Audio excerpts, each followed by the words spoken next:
오늘 함께 읽은 이 본문의 말씀 의지해서 사람을 살리는 일꾼이라고 하는 제목으로 오늘 주의 말씀 증거하고자 합니다. 저와 여러분들이 하나님께로부터 사명을 받았습니다. 우리가 받은 사명은요, 참 다양한 종류가 있습니다. 우리가 수요 예배 가운데에서 계속해서 살펴보는 것과 같이 저와 여러분들은 각자가 맡은 교회에서의 직분을 통해 또한 사회 안에서의 역할을 통해서 우리는 그 사명을 감당하고 있습니다. 이렇게 저와 여러분들이 감당하고 있는 사명의 종류는 참 다양하지만 그 목적은 모두 동일합니다.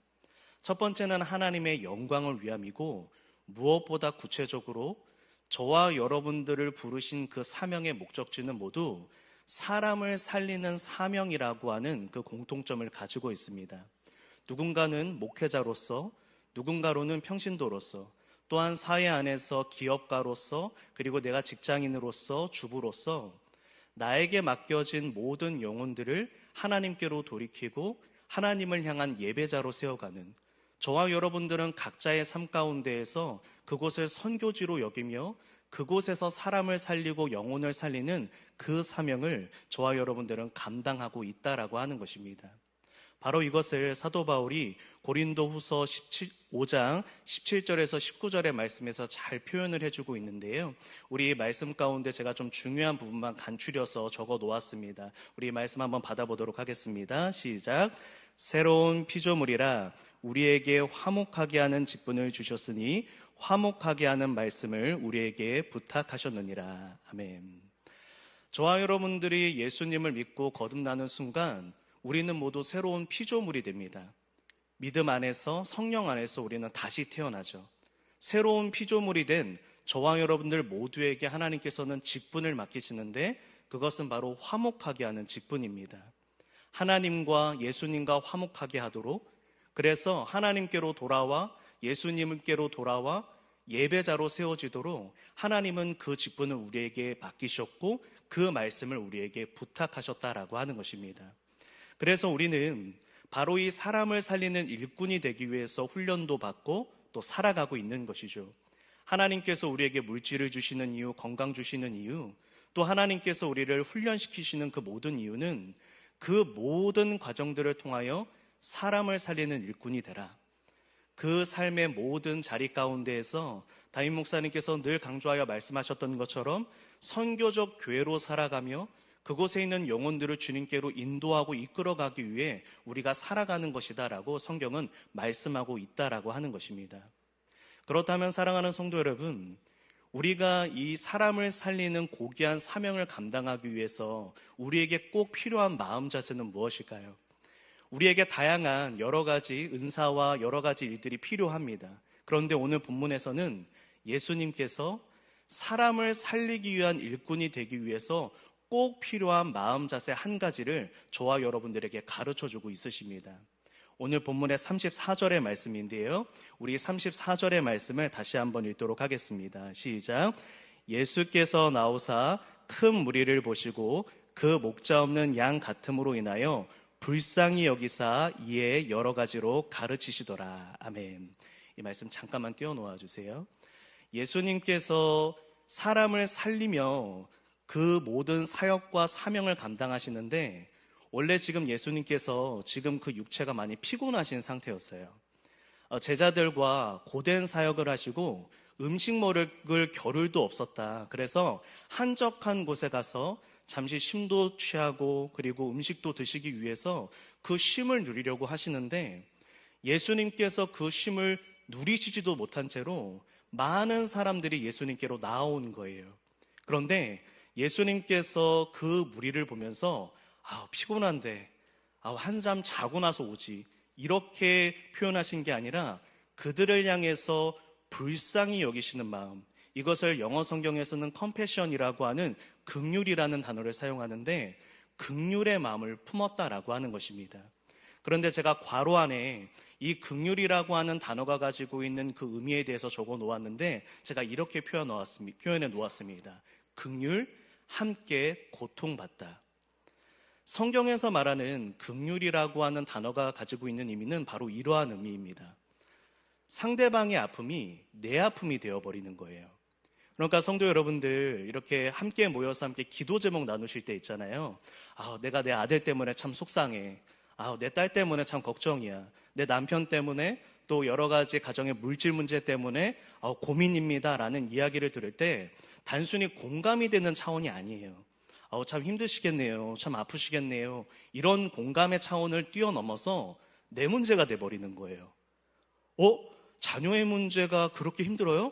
그것이 긍휼로 느껴지는 순간 그 다음날 새벽 기도의 제목이 그 사람의 자녀의 기도 제목이 되는 거예요. 왜냐하면 내 자녀 같거든요. 그 사람이 몸이 아파요. 함께 기도 제목을 나눈 성도분의 몸이 아파요. 그 기도 제목을 함께 들었는데 그날 저녁부터 그 고통이 나의 고통이 돼서 하나님 이 질병을 치료해 주십시오. 이 물질 문제를 해결해 주십시오.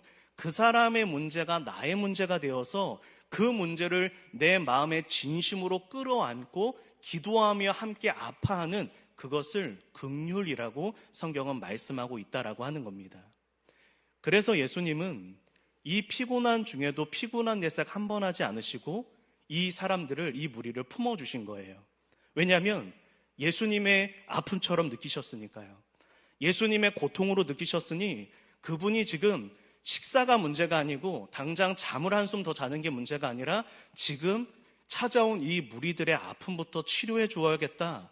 그래서 예수님께서 이들에게 말씀을 가르치시고 이들에게 고침을 주시며 이들에게 하나님의 은혜를 베풀어 주셨다라고 하는 것입니다.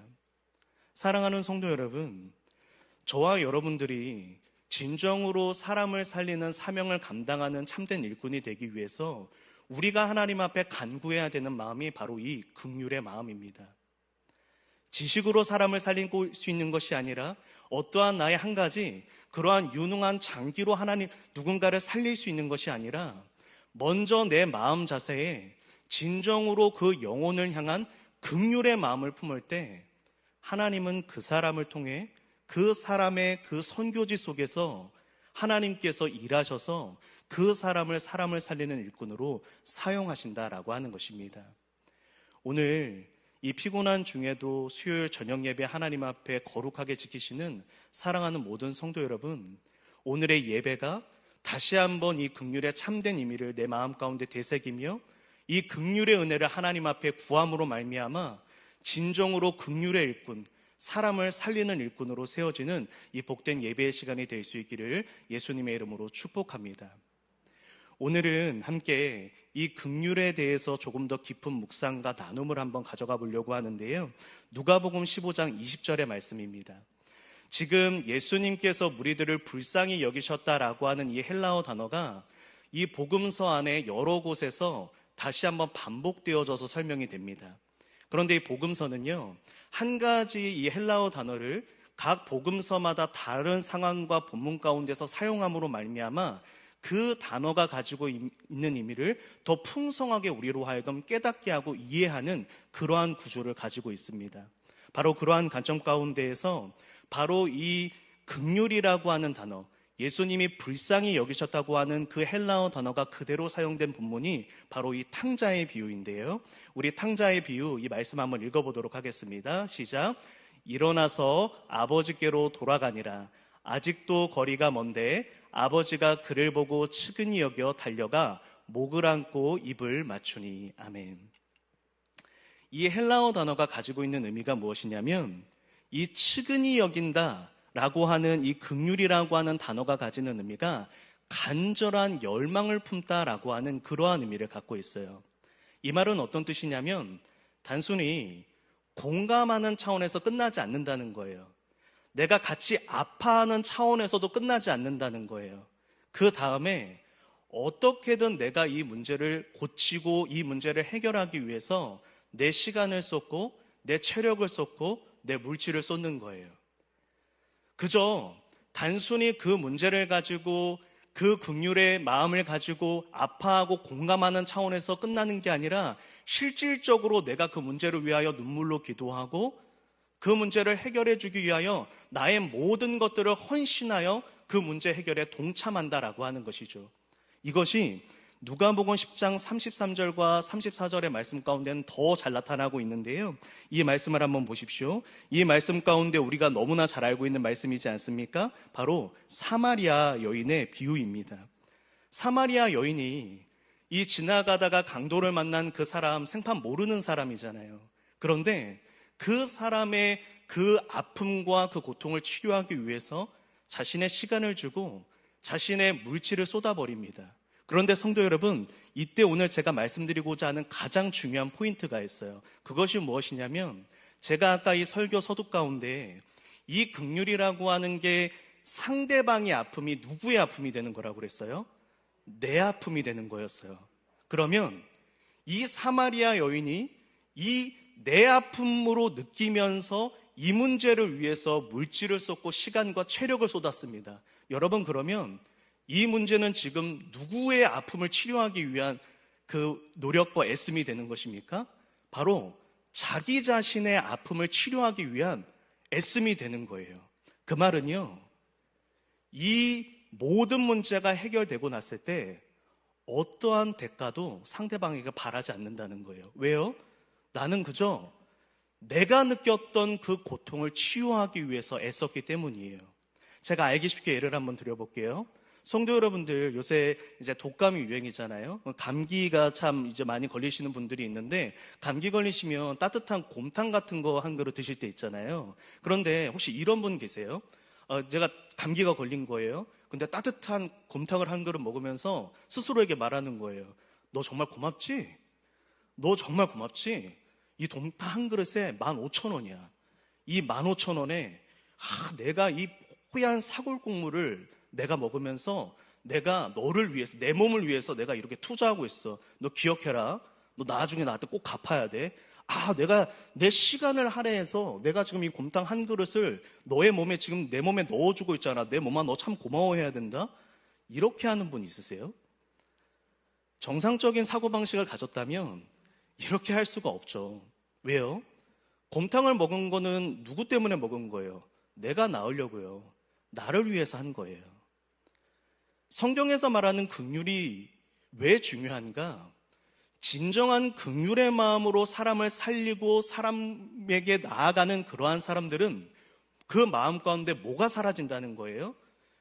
대가를 원하는 마음이 사라지는 거예요. 내가 상대방의 그 기도 제목을 들었어요. 함께 기도합니다. 내 문제가 돼버려서 하나님 앞에 간절히 기도했어요.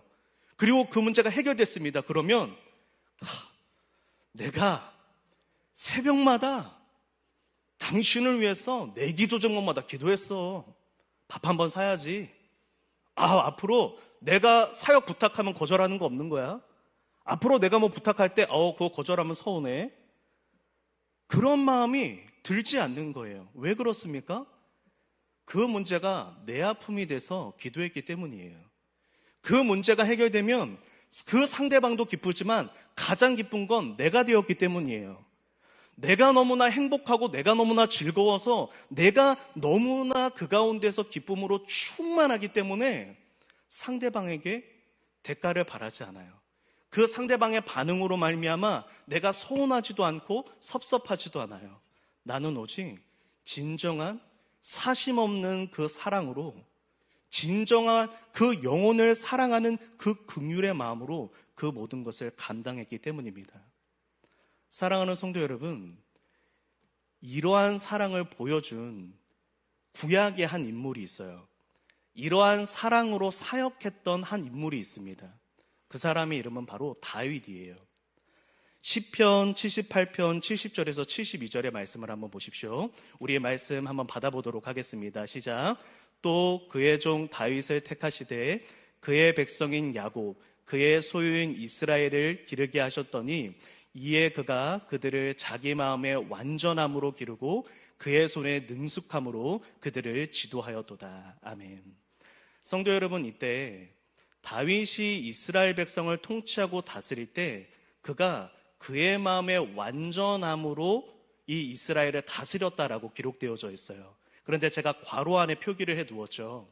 자기 마음의 완전함이라고 하는 저 단어가 사심 없는 헌신, unselfish, 이기적이지 않은, 자기 자신을 생각하지 않은 어떠한 대가와 유익과 이익도 바라지 않은 바로 그러한 사심 없는 헌신으로 이스라엘 백성을 다스렸다라고 말씀하고 있어요. 다윗은 백성들에게 인기를 끌고자 했던 마음도 없었고, 이 이스라엘 나라가 부강하여져서 부귀영화를 누리려는 마음으로 그가 왕의 사명을 감당한 게 아니라 진정으로 백성 한 사람 한 사람을 사랑하는 마음으로 이 다윗이 이 모든 그 사역들을, 왕의 사명들을 하나님 앞에서 감당하였다라고 이 시편 기자가 이 다윗을 표현하고 있는 것입니다.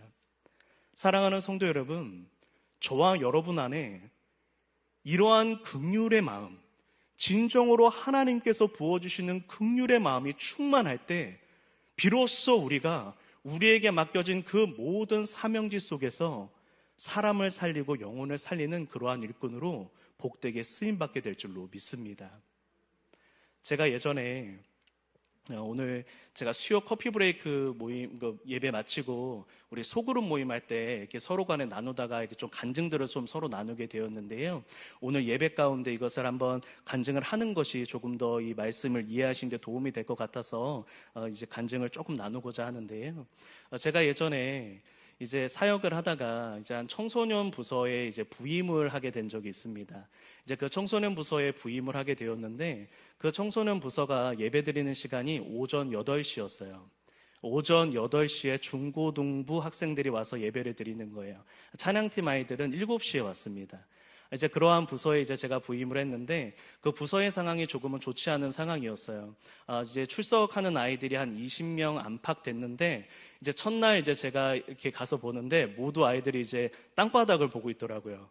예배당 자리는 한 500석 정도 됐습니다. 500석에 한 20명 정도 아이들이 앉아서 땅바닥을 보고 이제 거의 한 3분의 2는 잠에 들었죠. 그리고 다들 억지로 나온 거예요. 엄마 아빠가 이제 오전 8시에 예배를 드리니까 와서 여기서 예배 드려라 해서 이제 아이들이 그냥 앉아 있는 그러한 이제 아이들이었던 거죠.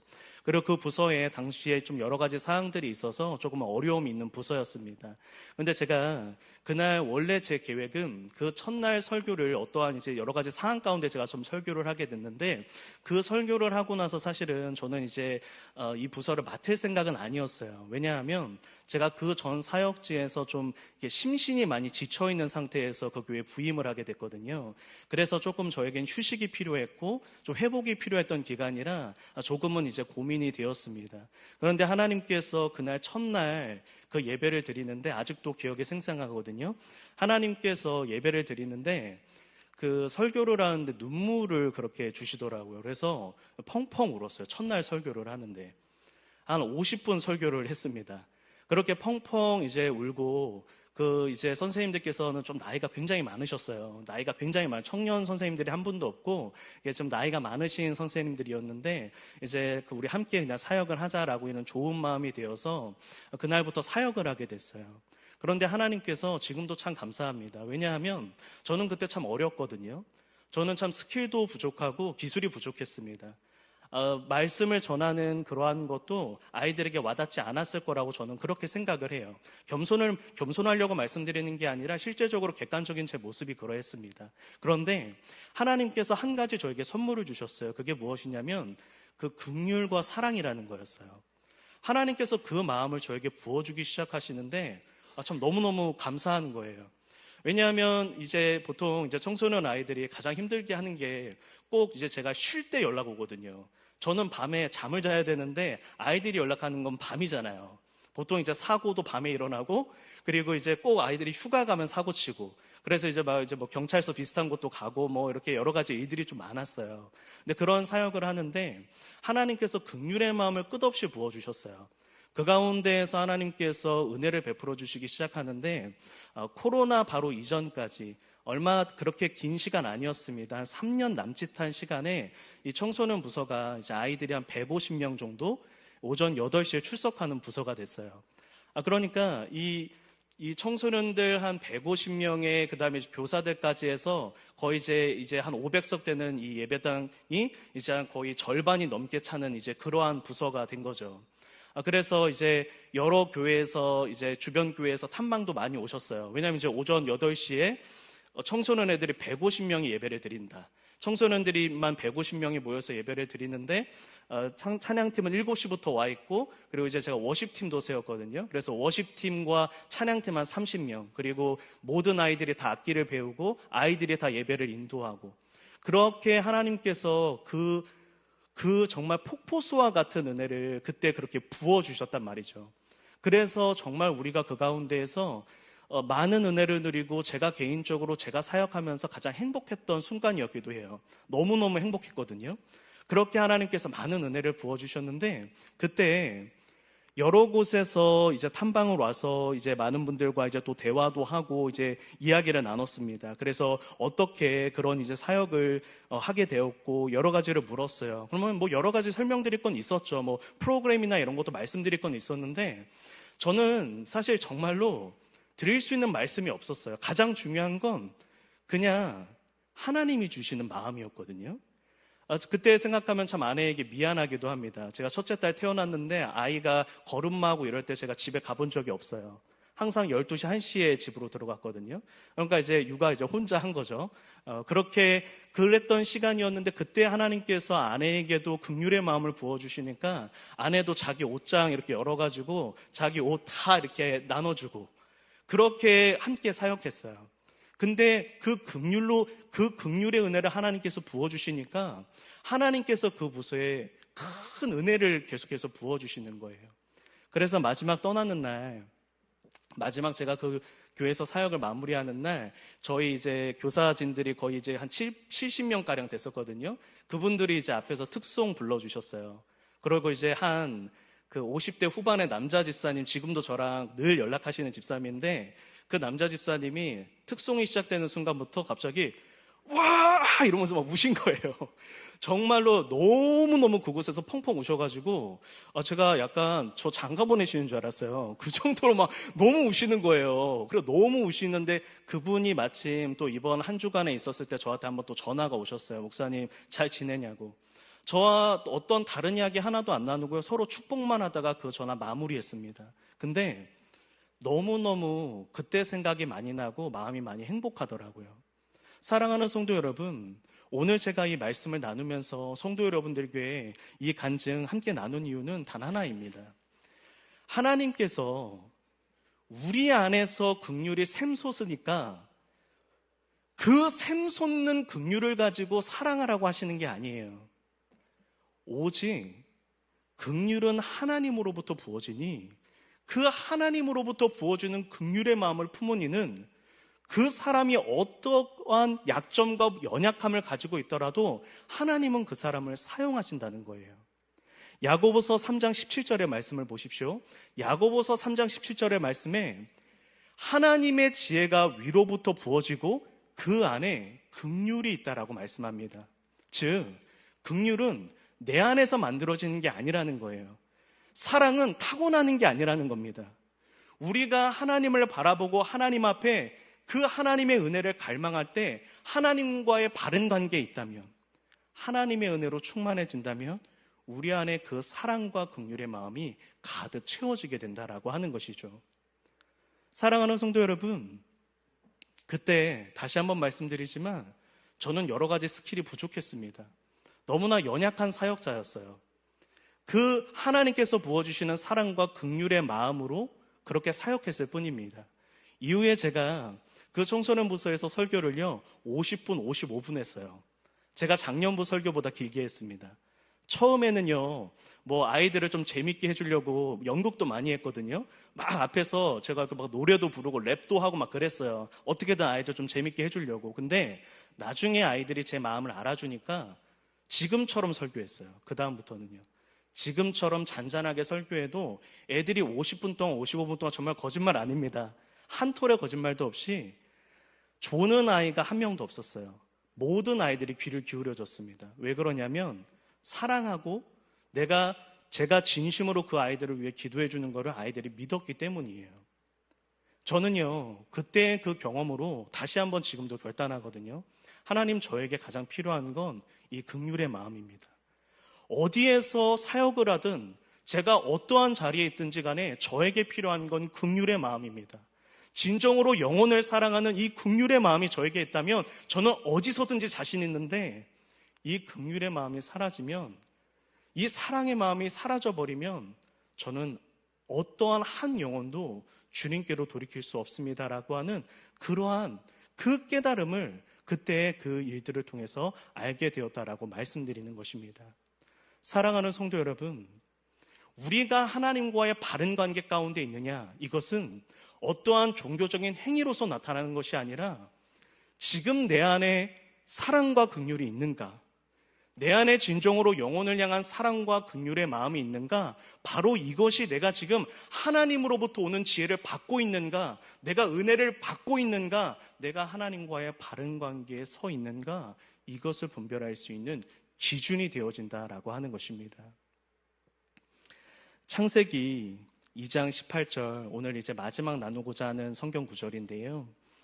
하나님께서 사람을 창조하실 때 이 사람의 창조 원리에 대해서 설명하는 또 하나의 이제 구절입니다. 우리 창세기 2장 18절의 말씀 한번 읽어주시겠습니다. 한번 읽겠습니다. 시작. 여호와 하나님이 이르시되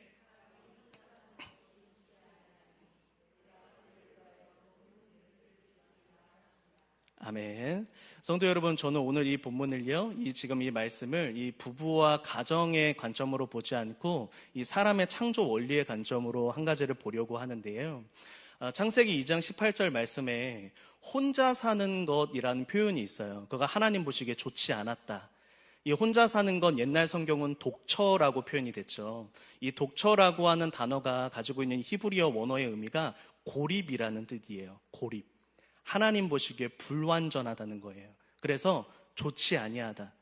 하나님께서 아담을 세우시고 아담을 통해서 이 에덴 동산을 통하여 하나님의 나라를 이루어 가셔야 되는데, 아담 혼자서는 아담으로만은 그 사명을 감당하기에 불완전하며 좋지 아니하신 거예요.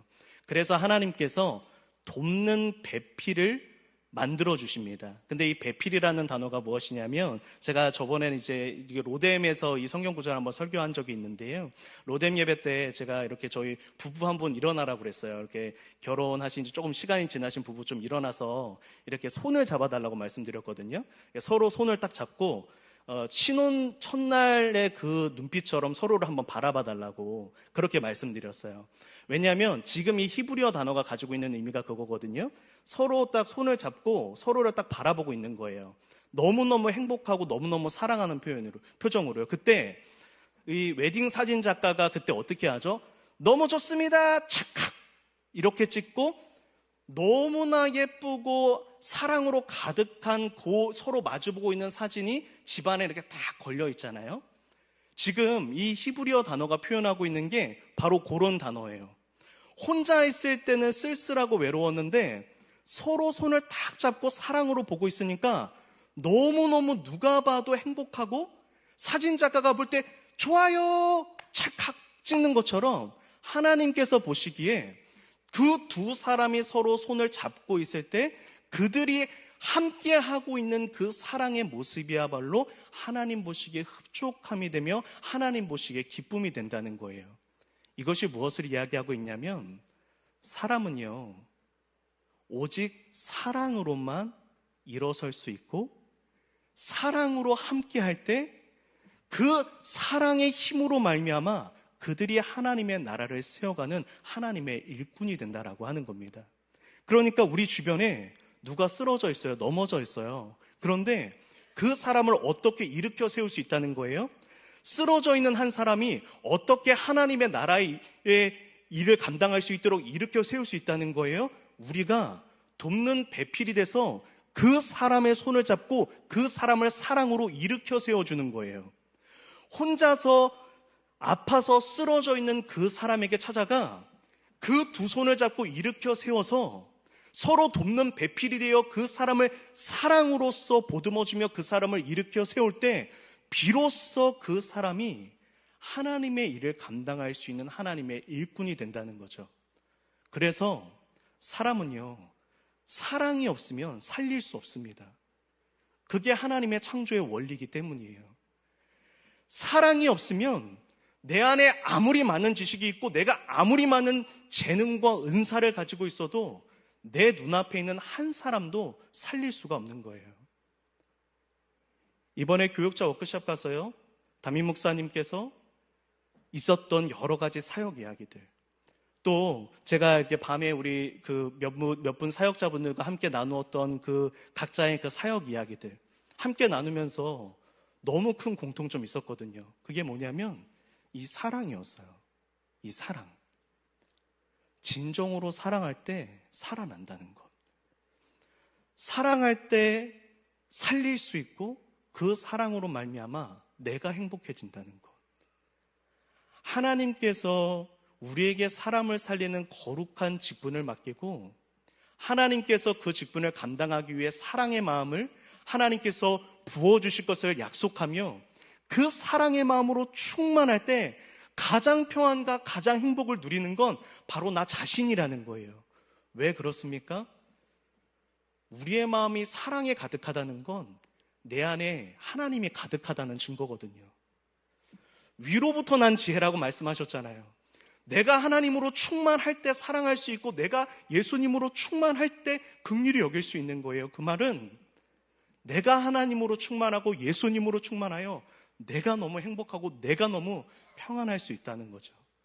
그래서 사람을 살리는 일꾼이 되어 사람을 살리기 위하여 하나님 앞에 사랑을 구하고 은혜를 구했는데 사실 가장 살아나는 사람은 누가 되는 겁니까?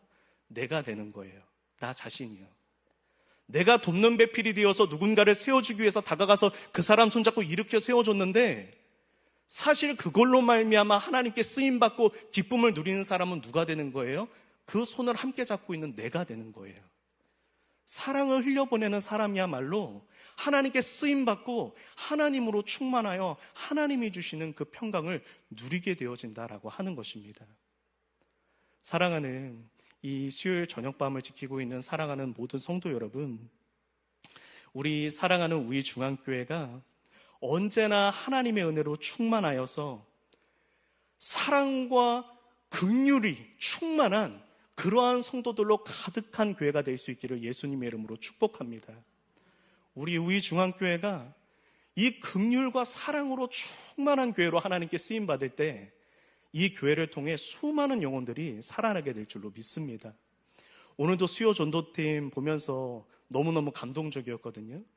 한 분 한 분 나가는데 이렇게 제가 이제 이렇게 포스터 뭐 붙이고 있다가 제대로 못 봤는데 누가 이렇게 좀 쌀쌀맞게 지나가신 것 같아요. 그런데 한 집사님께서 쫓아가면서 우이중앙 힐링 페스티벌 오세요. 태진아도 오고요. 아, 네, 바쁘세요. 그래도 한번 오셔요. 막 이러시는데 뒤에 목소리가 제가 누구신지를 모르겠는데 뒤에가 떨리셨어요. 왜냐하면 이제 너무 좀 매몰차게 거절하셨나 봐요. 그랬는데도 끝까지 쫓아가셔서 그 전도지 건네주시더라고요.